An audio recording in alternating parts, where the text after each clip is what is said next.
Hello दोस्तों, आज का अपना टॉपिक है गोली दर्पण द्वारा प्रतिबिंब का बनना। ठीक है, इसमें हमने पढ़ा था कि गोली दर्पण दो प्रकार के होते हैं, एक अवतल दर्पण और एक कौन सा, उत्तल दर्पण। ठीक है, तो पहले हम पढ़ेंगे कि अवतल दर्पण द्वारा किस तरीके से प्रतिबिंब बनता है, फिर दूसरे में हम पढ़ेंगे क्या चीज़ कि उत्तल दर्पण द्वारा किस तरीके से प्रतिबिंब बनता है। ठीक है, अवतल दर्पण को पहले सेलेक्ट करने का रीज़न ये है कि इसमें 6 केसेस बनते हैं और उत्तल दर्पण में 2 केसेस बनते हैं। तो पहले 6 केस वाला पढ़ेंगे, फिर 2 केस वाला पढ़ेंगे। ठीक है, इससे पहले हम लोगों ने क्या पढ़ लिया था कि प्लेन मिरर में किस तरीके से इमेज बनता है, वो चीज़ हम लोगों ने पढ़ ली है। ठीक, और इसको पढ़ने से पहले मैंने आपको 3 रूल बता रखे हैं। ठीक है, किस तरीके से इमेज फॉर्मेशन होगा उसके रूल बता रखे हैं हमने। ठीक, रूल्स फॉर इमेज फॉर्मेशन। पहला वाला रूल क्या कहता है कि अगर कोई सा लाइट मुख्य अक्ष के, अगर कोई सी प्रकाश की किरण मुख्य अक्ष के समांतर आती है तो वो कहाँ से जाएगी, फोकस से होकर जाएगी। ठीक है, फोकस से होकर के जाएगी कॉनकेव मिरर में। ठीक है, कॉनकेव मिरर में फोकस से होकर जाएगी। और उत्तल दर्पण में क्या होगा, अवतल में फोकस से होके जाएगी, उत्तल दर्पण में क्या होगा, वो वहाँ फोकस से क्या होगा, फोकस से रिफ्लेक्ट होता हुआ दिखेगा। कह सकते हैं कि फोकस से डाइवर्ज होता हुआ हमें दिखेगा आफ्टर रिफ्लेक्शन, रिफ्लेक्शन के बाद, परावर्तन के बाद की बात है। देखिए इसमें क्या करना है हम लोगों को, 6 केस हैं।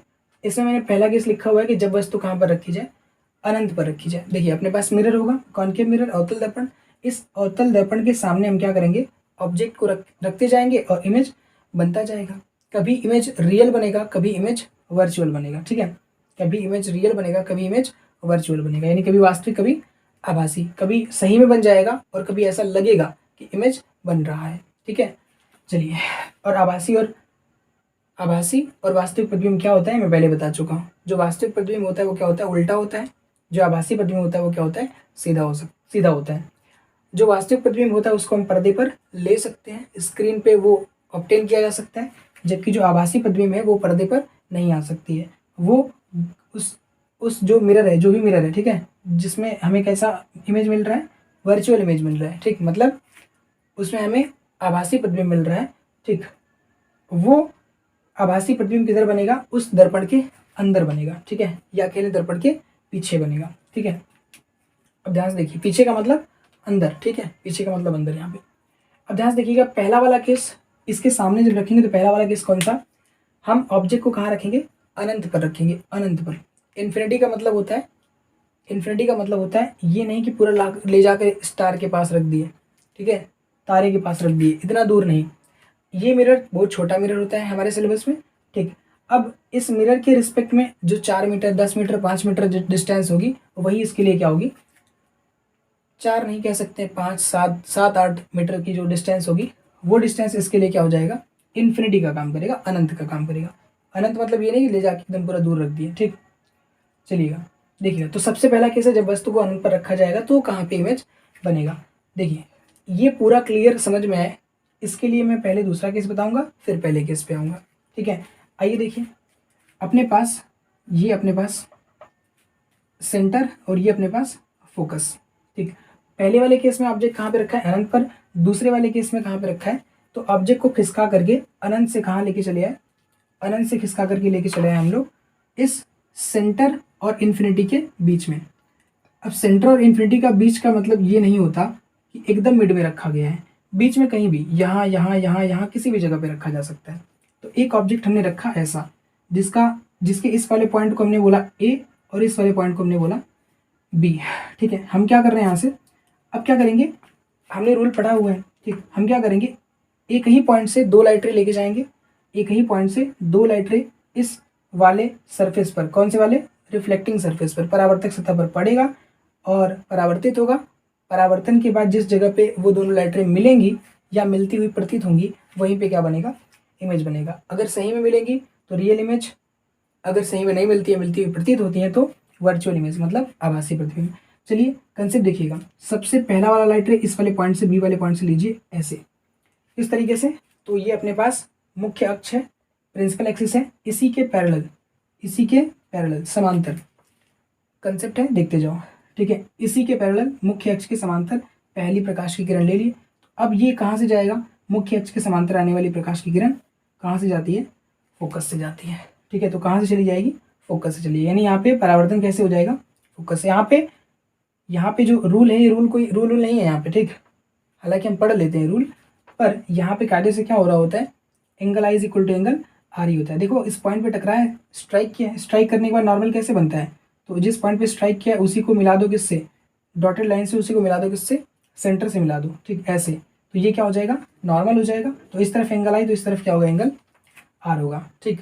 अलग से रूल बताया जाता है पर रूल ये है नहीं एक्चुअल में, ठीक। पर चलो देखो, अब इमेज फॉर्मेशन के लिए ये सब रटना पड़ता है थोड़ा सा, ताकि सीधे सीधे कर पाएँ, ठीक। तो ये क्या होगा, प्रिंसिपल एक्सिस के पैरेलल आने वाली प्रकाश की किरण किधर चली गई है, तो कहाँ से चली गई, फोकस से चली गई है, ठीक। अब ध्यान से देखिएगा, अगला वाला लाइट रे कहाँ से लेंगे, तो इसी पॉइंट से लेंगे। दोनों लाइट रे कहाँ से लेते हैं, सेम पॉइंट से। एक ही बिंदु से आने वाली दो प्रकाश की किरणें परावर्तन के बाद जहाँ पे मिलती है वहाँ पे क्या बनता है, इमेज बनता है। कम से कम दो लाइट रे, ज़्यादा से ज़्यादा क्या हो सकता है, इन्फिनाइट लाइट रेज हो सकती हैं, ठीक है, बहुत सारी लाइट रेज हो सकती हैं। तो हम दूसरा वाला लाइट रे कहाँ से लेंगे, दूसरा वाला लाइट रे लेंगे फोकस से। तो ये लाइट रे गया फोकस से ऐसे, ठीक। ये प्रकाश की किरण गई है फोकस से। तो अगर कोई प्रकाश की किरण फोकस से जाती है तो परावर्तन के बाद कहाँ पे मिलेगी, सॉरी, अगर कोई प्रकाश की किरण फोकस से जाती है तो वो परावर्तन के बाद किस तरीके से हो जाएगी, तो परावर्तन के बाद ये प्रिंसिपल एक्सिस के पैरेलल हो जाती है। देखो करीब करीब कैसा है, ये प्रिंसिपल एक्सिस के पैरेलल बना दिया। अगर कोई प्रकाश की किरण फोकस से जाती है, ठीक, अवतल दर्पण में, तो क्या होगा, अवतल दर्पण नहीं किसी में भी, अगर कोई प्रकाश की किरण फोकस से जाएगी तो क्या हो जाएगा, प्रिंसिपल एक्सिस के पैरेलल हो जाता है, ठीक है, समांतर हो जाता है। अब देखो ये दोनों लाइट रे कहाँ इंटरसेक्ट कर रही हैं, इस पॉइंट पर इंटरसेक्ट कर रही हैं, इस पॉइंट पर काट रही हैं, तो यहीं पे क्या बनेगा, यहीं पे बनेगा हमारा इमेज, ठीक है, यहीं पे बनेगा इमेज। हो गया, ध्यान से देखिए, ये जो पॉइंट यहाँ पे इंटरसेक्ट कर रहा है कहाँ से आया है, बी से आया है, तो ये किसका इमेज बनेगा, बी का इमेज बनेगा, ठीक है। तो ये होगा बी डैश, और इस वाले को सीधे मिला दिए तो ये क्या हो जाएगा, ए डैश, ठीक।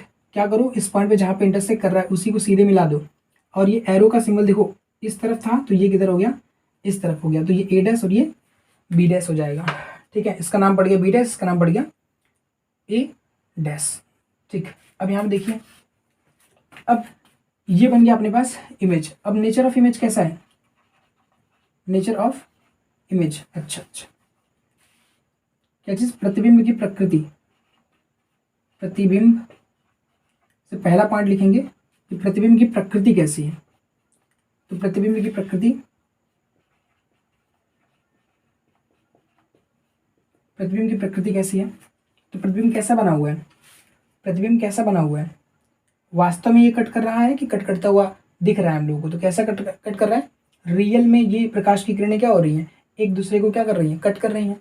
कब, रिफ्लेक्शन के बाद। देखो ये लाइट रे रिफ्लेक्टेड है, ये भी लाइट रे, ये कौन सी है, रिफ्लेक्टेड लाइट रे। यहाँ पे क्या बनेगा, इमेज। देखो काट यहाँ भी रहा था, ये रिफ्लेक्टेड रे है, ये वाली कौन सी, इंसिडेंट रे है, ये परावर्तित किरण है, और ये कौन सी है, आपतित किरण है। तो यहाँ पे इमेज नहीं बनेगा क्योंकि ये दोनों की दोनों क्या है, ये वाली परावर्तित है लेकिन ये वाली कौन सी है, आपतित है।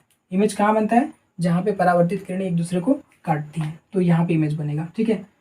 अब ध्यान से देखना है, तो प्रतिबिंब की प्रकृति कैसी है, तो प्रतिबिंब कैसा है, वास्तविक, प्रतिबिंब है वास्तविक, और कैसा, वास्तविक और उल्टा, ठीक है। वास्तविक प्रतिबिंब कैसा बनता है, उल्टा। देखा आप, देखो यहाँ पे दिख भी रहा है, ये ए बी, ये कैसा हो गया, ए डैश बी डैश। यहाँ प्रतिबिंब ऐसा था, यहाँ पे कैसा हो गया, उल्टा हो गया, यहाँ ऐसे था, यहाँ इस तरीके से हो गया, पलट गया है, इसलिए वास्तविक और उल्टा। अच्छा, पोजीशन क्या है, ठीक, प्रतिबिंब की स्थिति क्या है, इस वाले में लिख देता हूँ प्रतिबिंब की, अगले वाले में बस प्रकृति स्थिति ऐसे लिखूंगा, प्रतिबिंब की स्थिति। तो प्रतिबिंब की स्थिति क्या होगी, प्रतिबिंब किस जगह पे बना हुआ है, ये जो अपने पास इमेज है वो कहाँ पे बना हुआ है, तो ये बना है फोकस, फोकस और सेंटर के बीच में, फोकस और सेंटर के बीच में, कहीं एकदम मिड में नहीं, यहाँ यहाँ यहाँ कहीं भी हो, कहीं आ सकता है, ठीक।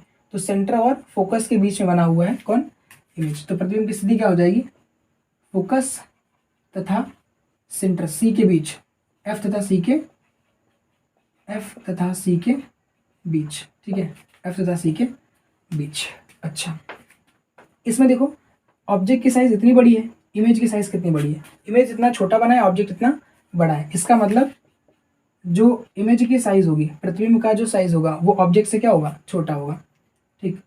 प्रतिबिंब, प्रतिबिंब का आकार, प्रतिबिंब का आकार वस्तु के आकार से क्या होगा,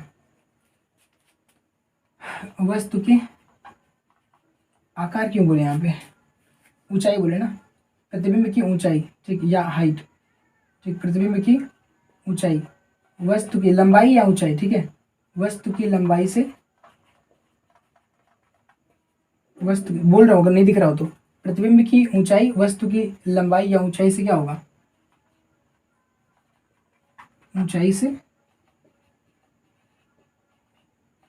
कम होगा, ठीक है, कम होगा नहीं, कम है, कम है, प्रतिबिंब की ऊंचाई, ठीक, प्रतिबिंब की ऊंचाई वस्तु की ऊंचाई से क्या है, कम है। तो ये 3 पॉइंट क्या चीज, प्रतिबिंब की प्रकृति क्या है, प्रतिबिंब की स्थिति क्या है, और प्रतिबिंब की हाइट कैसी है। तो प्रतिबिंब की हाइट यहाँ पे क्या है, छोटी है किससे, ऑब्जेक्ट की हाइट से, ठीक है।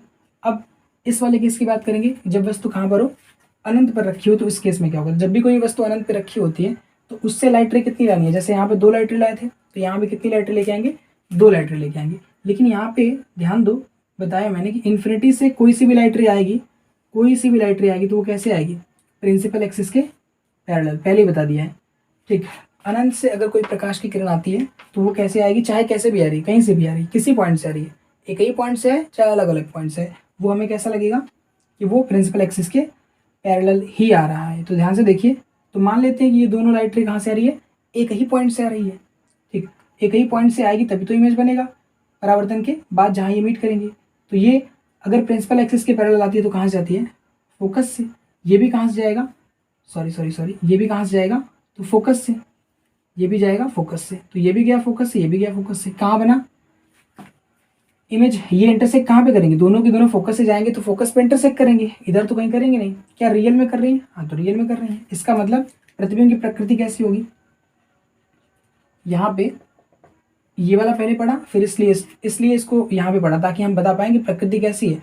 तो यहाँ पे सही में कट कर रहा है तो कैसा होगा, वास्तविक, कैसा होगा, वास्तविक, और कैसा होगा, वास्तविक प्रतिबिंब कैसा होता है, उल्टा होता है। तो प्रकृति कैसी हुई प्रतिबिंब की, वास्तविक और उल्टा। दूसरा, स्थिति क्या होगी इसकी, प्रतिबिंब की स्थिति क्या होगी, मतलब पोजीशन क्या है इसका, किस जगह पे बना है, तो कहाँ बना है, फोकस पे बना है ना, फोकस पर, तो कहाँ बना है, फोकस पर बना है, एफ पर बना है, ठीक, फोकस पर, स्मॉल एफ मत लिख देना, फोकस दूरी हो जाएगी, ठीक है।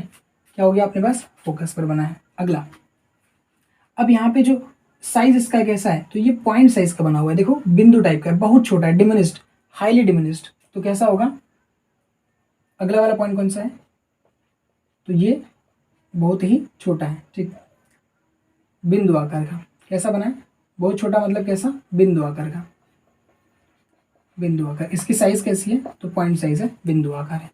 क्लियर हुआ, ये 1 2 3 बातें इसमें याद रखनी है, इसमें 1 2 3 बातें याद रखनी है, बात समझ आई। एक बार इसको रिपीट करके देखिए, ठीक है, पूरा क्लियर हो जाएगा। चलते हैं अगले केस पे।